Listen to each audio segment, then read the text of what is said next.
Simula nang nawala si Mama, parang nawala na din si Papa.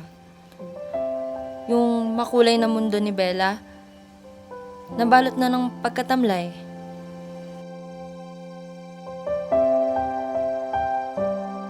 Ano to, Bella, ha? Ano to?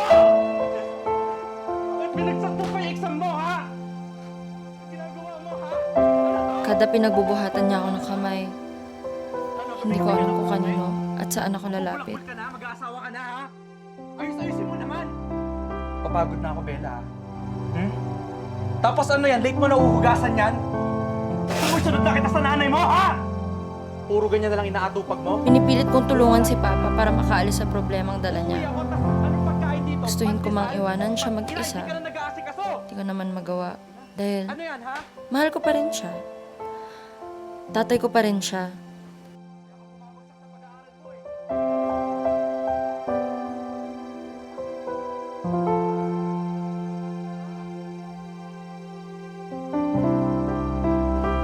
Kung nandito lang si Mama sa tabi ko at kung kumpleto pa rin kami, baka hindi ako nakakaranas ng mga ganito.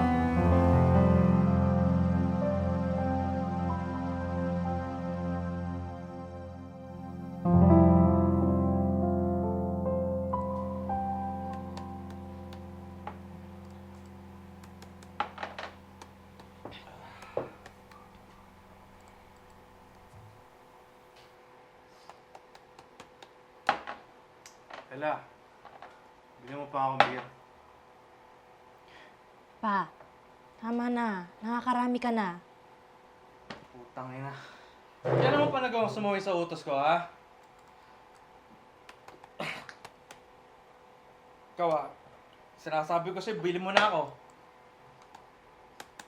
Hindi ka talaga titigil. Alam mo, sinusuportahan lang kita sa ginagawa mo dahil sa nanay mo, ha? Hindi kahit niya lang ako na suportahan ka. Tapos ano, hindi mo ako susundin?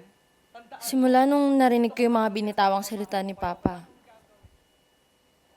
para akong sinaksak, sinuntok, tad-tad ng dugo ang aking katawan. Hindi ko alam kung paano ko matatakasan ang mga problemang kinakaharap ko noong mga panahong yun.